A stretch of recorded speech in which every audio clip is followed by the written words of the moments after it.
Idlib. Idlib es una de las ecuaciones más difíciles en Siria. El gobierno siria avanza y gana terreno a sus enemigos con la ayuda de las bombas de Rusia. Pero hay un grave problema, un traidor, un ratero. ¿Quién es? Más aún, si el ejército de Siria se decide, podría desatarse una conflagración militar inesperada. Idlib, en Siria, es hoy la ecuación que la inteligencia de Estados Unidos, de Rusia, de Siria, pero sobre todo de Turquía, están tratando de resolver y les urge. Soy Roberto Lamadrid y esta noche, desde el polvorín del mundo, desde el lugar donde convergen los intereses mundiales, desde Oriente Medio, detrás de la razón.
El terrorismo todavía existe en las regiones del norte.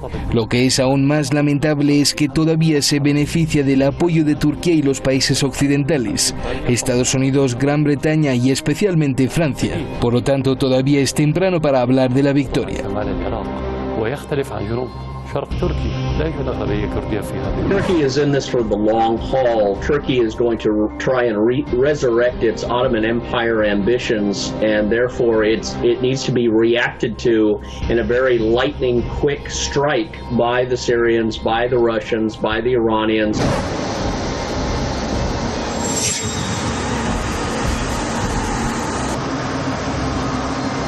В северной части Сирии, а также сопровождение гуманитарной помощи.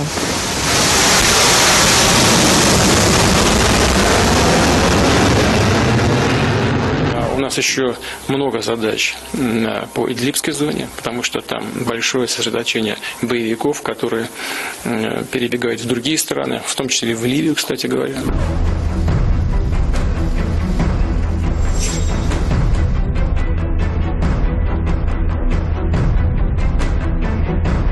لكن ما أريد أن أقوله عندما نقول عن أردوغان بأنه لص سرق المصانع والمعامل، سرق القمح،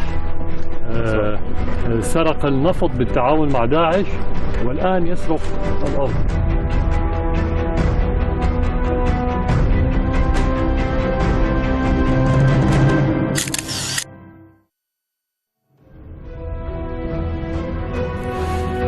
Ahí está el documento. Muchísimas gracias al equipo de Detrás de la Razón. El señor Tagaví se estrena como investigador. Felicidades. Gracias al redactor y gracias sobre todo al periodista en jefe. Ahí está Keivan Moseni. Muchas gracias. Vámonos directamente con nuestros invitados. Esta noche tenemos invitados de lujo. Un gran académico, Jorge Luis Santa Cruz, periodista allá en México, y Daniel Lobato, que usted lo conoce muy bien, analista internacional en Madrid. Buenas noches aquí en Teherán. Daniel, comienzo contigo. A ver, ¿cuál es el peligro de Idlib? Y lo pregunto porque viendo los hechos, Siria no puede tomar el control de Idlib porque Turquía está ahí, incluso la acusan de apoyar a los terroristas. Turquía no se va a ir, entonces lo único que quedaría es un bombardeo total. Es decir, atacar a los terroristas, pero también esto implicaría atacar a las tropas turcas. Si eso pasa, pues entonces se arma la gran guerra. Turquía atacaría directamente a Siria, Rusia defendería y Estados Unidos entraría. Y esto a nadie le conviene también. Entonces, ¿cuál es el peligro de Idlib? Por favor, Daniel.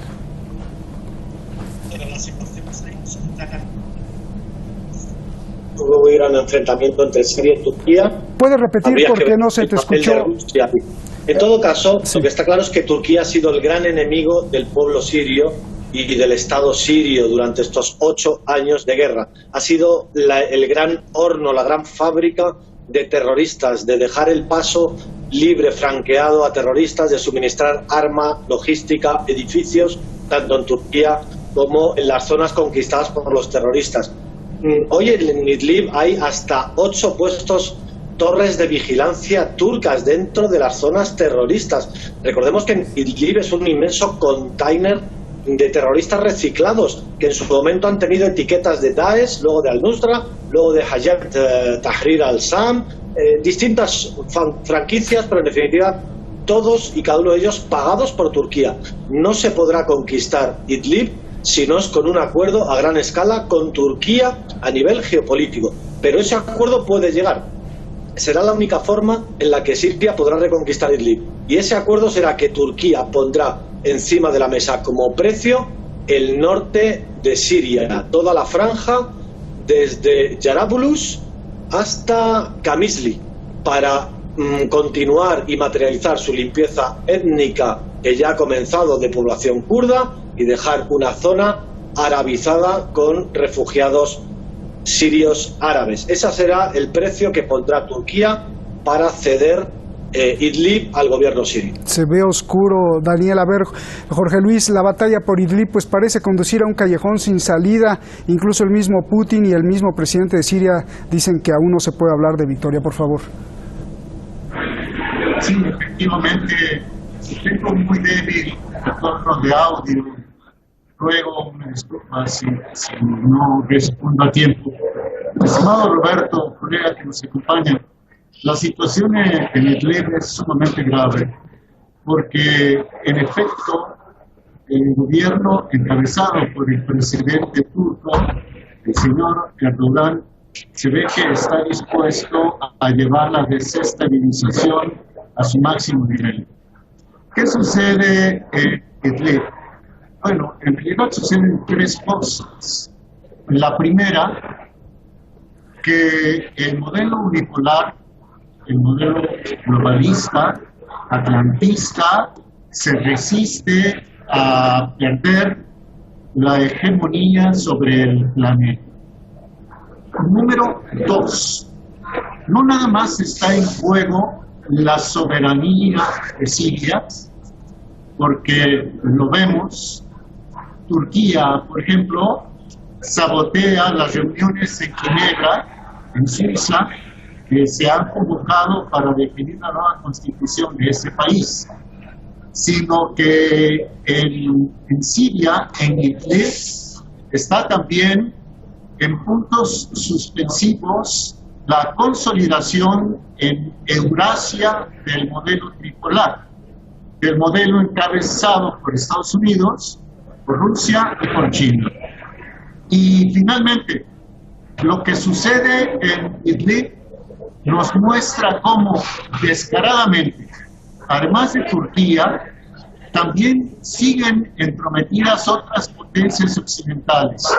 Me refiero a Estados Unidos, que en este momento está en posesión de importantes regiones petroleras de Siria, de Francia, cuyo presidente es un protagónico, que no sabemos si sigue financiando el terrorismo, pero que mantiene tropas en Siria sin la autorización, el consentimiento del gobierno de Bashar al-Assad. Y número 3, la participación del Reino Unido, que está detrás, por ejemplo, de una falsa organización de defensa de los derechos humanos, que es la de los cascos blancos. Roberto. Gracias. Te van a hablar por teléfono porque no se escucha bien el audio vía fibra. Por favor, ahí sí nos contestas. Daniel, a ver, no obstante, el ejército de Siria, junto a los kurdos, pues ha ido avanzando poco a poco, pero denuncian que el presidente Erdogan no ha cumplido ni con los acuerdos de Astana ni con los pactos secundarios. Se había acordado que Idlib fuera una zona desmilitarizada, pero pues nadie lo ha respetado. La pregunta que ya la tocaste, pero quiero ir al fondo, ¿por qué Turquía no está cumpliendo? ¿Traerá entre manos ese gran plan secreto hace años y que ahora ya es evidente. Por favor, Daniel. Bueno, Turquía ha tenido un plan secreto con Siria desde hace muchos años, desde hace décadas. Hay que recordar que ya en los primeros años 90 amenazó al anterior presidente Hafez al-Assad de hacer lo que ha hecho ahora, de invadir el norte de Siria para expulsar al PKK kurdo del norte de Siria. Amenazó con una invasión militar. La Unión Soviética acababa de desmoronarse. Bueno, no se materializó porque Hafez al-Assad expulsó en aquel momento, el gobierno sirio expulsó al PKK, Öcalan, etcétera, etcétera. Pero tiene muchos planes para el norte de Siria desde hace mucho tiempo. Yavuzoglu también lo teorizó en un libro. Y esos planes incluyen, como he dicho antes, hacer una limpieza étnica del norte de Siria de población kurda por esa guerra que Turquía lleva con el pueblo kurdo, y ha aprovechado las revueltas que hubo en 2011 en Siria para alimentar la guerra con esos terroristas a sueldo de Turquía, anteriormente también a sueldo de Qatar, a sueldo de Arabia Saudí, pero especialmente a sueldo de Turquía por $200 al mes, no más. Fíjate que se puede rastrear en internet. Hay un titular del Telegraph, un periódico británico muy reconocido, de 2011, junio de 2011, que la guerra en Siria apenas había comenzado, y lo puedes rastrear en inglés, en el cual ese titular dice: Erdogan quiere crear una buffer zone, una zona de seguridad en el norte de Siria para los refugiados sirios. En aquel momento no existían refugiados sirios. En Turquía solo había 10.000. Eso no es nada. Es decir, ya estaban los proyectos cuando aún no estaba la guerra en Siria. Y además, otro objetivo: Erdogan ha aprendido que las ocupaciones salen gratis. Ha aprendido que los altos del Golán, nadie ha exigido a Israel su devolución. Ha aprendido que el norte de Chipre, nadie le ha exigido la devolución de la ocupación militar del norte de Chipre. Y por tanto, en un momento dado, como Antioquía se acabó apoderando de ella Turquía, de la Antioquía siria, pues también juega a la apropiación territorial del norte de Siria en un futuro. Oye, yo iba también más profundo, bueno, ya fuimos profundo, pero también a nivel más general. Daniel, pues no es que quiera implementar, te pregunto directamente, el gran imperio otomano, que en algún momento pues aplastó a parte del mundo, porque fíjate, no es de gratis que esté jugando con la OTAN y con Rusia, ¿no? Por un lado tiene amarrada a la OTAN por ser miembro, y por el otro lado le compra misiles rusos S-400, y además no es casualidad que desde hace tiempo pues se mandó a hacer un palacio que nadie tiene en el mundo y que hoy es la casa de Erdogan. Es la intención, y yo creo que se ve cada día más claro, pero es ese el plan, ¿no? El gran imperio otomano. Esa es la estrategia que ha seguido con esas dos parejas de baile. Una pareja de baile ha sido la OTAN y Estados Unidos, otra pareja de baile ha sido Rusia, y en cada momento iba cambiando para obtener el máximo beneficio, ¿no? Pero ha habido una tercera pareja de baile en todo esto, en este gran diseño estratégico de Erdogan. La tercera pareja de baile ha sido la Unión Europea. Con el grifo de los refugiados, Erdogan ha conseguido extraer 6.000 millones de euros a la Unión Europea en compensación por retener a los refugiados sirios dentro de Turquía como prisioneros. Refugiados sirios a los cuales, por cierto, no les da ese estatus de refugiados. Son residentes temporales para utilizarlos de mano de obra en los grandes suburbios de las grandes ciudades turcas. No les da protección de refugiados, no les da asilo de refugiados, los utiliza como mano de obra, y a la vez obtiene 6.000 millones de euros que, en lugar de utilizarlos para tratar, cuidar, alimentar a estas personas refugiadas sirias, hasta 5 millones de personas ha tenido sirias Turquía, lo que ha utilizado esos 6.000 millones ha sido para comprar los misiles rusos. Entonces ha jugado muy bien entre tres parejas de baile, utilizando a Siria como un gran pastel en el cual pues no ha tenido ningún problema en traficar con el petróleo sirio, con ISIS, para luego vendérselo a Israel, en alojar a el Baghdadi. Ahora hemos visto la última operación, que no sabemos si ha sido cierta o no, ya lo debatimos aquí en Detrás de la Razón hace otros programas, pero en todo caso ha estado alojada toda la familia de Baghdadi en Idlib, y como ella, muchos otros terroristas curados en hospitales turcos, etc. Ha sido un gran diseño de Turquía desde hace más de 10 y 15 años, este gran juego. Bien, escuchando, Jorge, escuchando al propio Bashar al-Assad, que llama ratero a Erdogan, escuchando lo que dice Daniel Lobato, escuchando a Putin que le da la mano a Erdogan, podríamos decir que quien va ganando de todos es Turquía, ya que engañó a Estados Unidos, engañó a Siria, engañó a Rusia, ataca a Turquía, ataca a los kurdos, se apodera de zonas dentro de Siria, ante la mirada de Rusia, de Estados Unidos y de Siria. Jorge. Bueno, Roberto, nuevamente con ustedes, gracias. El riesgo de una guerra generalizada, desde mi muy particular punto de vista, existe. ¿Por qué? Porque las ambiciones de Erdogan son prácticamente ilimitadas. Además, al atlantismo, al modelo unipolar que está enquistado en Occidente, le conviene la guerra. Las empresas de armas ganan al año algo así como 150.000 millones de dólares. Sin embargo, debemos tomar en cuenta lo que ha dicho el presidente de Rusia, Vladimir Putin. Putin ha dicho que Rusia no iniciará ningún ataque. El asunto radica pues en que Rusia juega un factor de contención. De Rusia no debemos esperar el ataque. Sin embargo, si Erdogan desde Turquía decide una guerra generalizada contra Siria, esta guerra debería tener seguramente una respuesta. Me atrevo a pensar que Putin y su canciller Sergei Lavrov agotan o están tratando de agotar las negociaciones diplomáticas para evitar esto. La diplomacia es un factor hasta cierto punto controlable.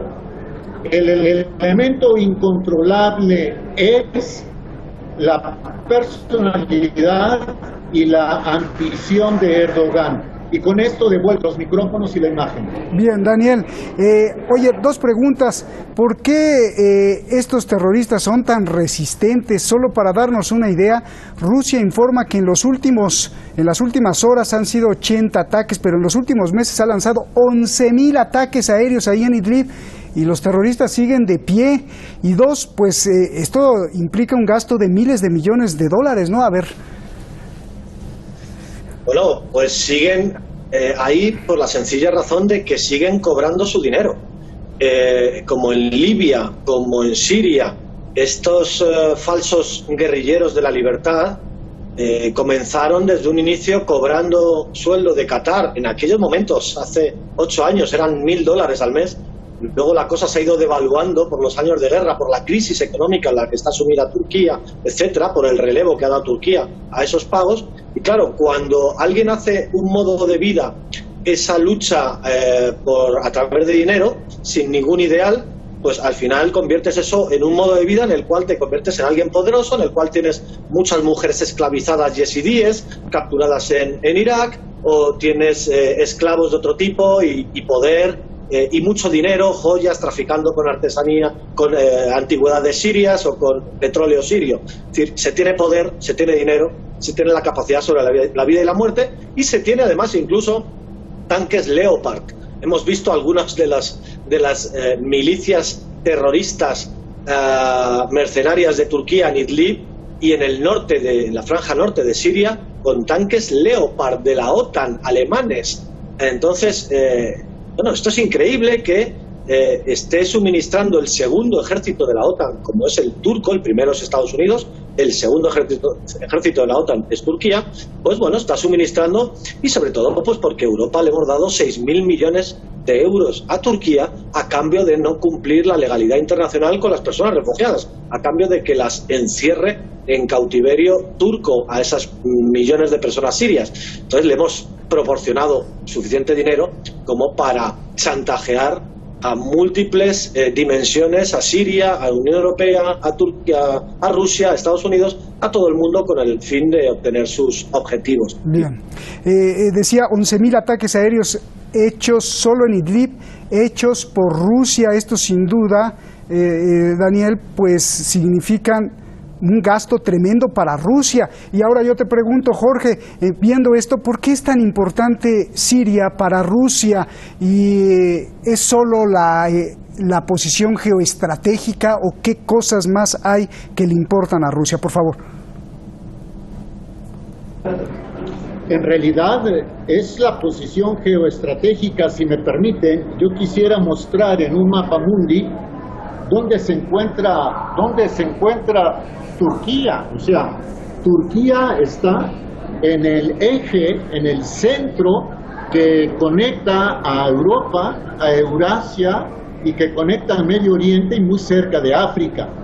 Si Rusia pierde el bastión que todavía conserva en Siria, entonces las fuerzas del atlantismo se extenderán a tal grado que dejarán acorralada a esta República Federal que encabeza Vladimir Putin.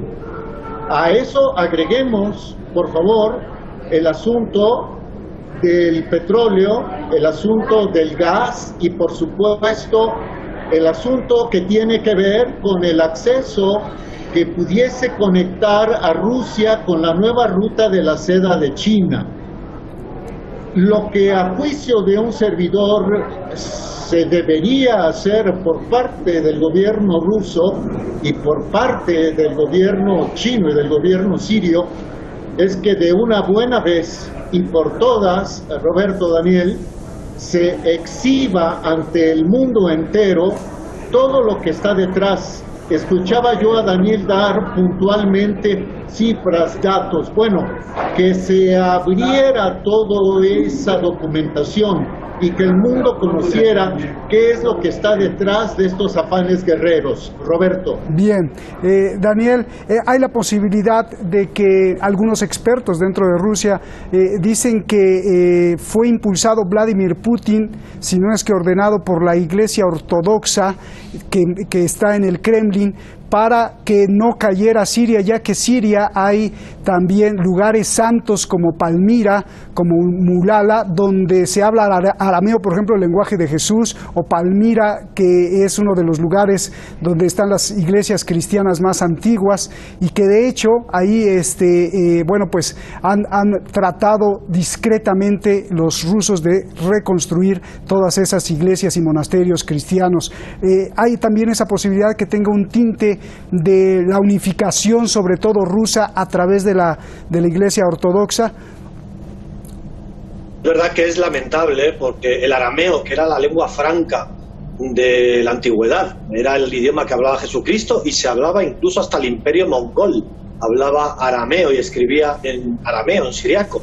Bueno, en definitiva, esa lengua está muy localizada en algunas zonas de Siria y de Irak, ya apenas queda, más que algunas localizaciones, y por supuesto el tesoro y el patrimonio arqueológico vivo, de la arqueología viva de distintas religiones en Siria, es tan rico que hay que preservarlo. Pero yo creo que aquí en estas cosas pesa más, digamos, la realidad pragmática de la geoestrategia y del papel que juega Siria, como antes decía mi contertulio, en la geoestrategia mundial, en su posición en el centro del mundo, y así ha tenido que pasar pues con la base de Tartus de Rusia, que era para Rusia vital para su flota del Mediterráneo y para no perder hilo en lo que es Oriente Medio y no verse acechado aún más. Y ha tenido que soportar Rusia pues que terroristas a sueldo de Erdogan le derribaran un avión de pasajeros en el Sinaí de turistas rusos, recordémoslo, en el año 2015, o que le asesinaran a su embajador en Ankara, un ex policía de Erdogan. Entonces ha tenido que tragar muchos sapos Putin para sentarse a la mesa de Erdogan, con Erdogan, para negociar, entender que Siria requiere una negociación muy frágil. También, por supuesto, la preservación de los sitios históricos y religiosos, por supuesto. Gracias, Daniel. Gracias, Jorge. Un abrazo a los dos. Gracias por aportar. Se nos fue rapidísimo el tiempo. Abrazos. Muchas gracias. Sí, lo preguntábamos ahí porque hay muchos que se negaban en Rusia a entrarle al conflicto sirio y por eso es que se apunta esto. Precisamente en Palmira, una ciudad destruida por los terroristas de Daesh, ahí en Palmira, Rusia envió una orquesta sinfónica. Curiosamente, una ciudad santa para el cristianismo. La orquesta dio un concierto magistral en las ruinas de Palmira. Para muchos, sin duda, este es un mensaje de que la Iglesia Ortodoxa, que está en el Kremlin, manda y ha derrotado a los terroristas de Daesh. Un mensaje no solo de poder político, sino también religioso. Hay que estar siempre atentos. Buenas noches.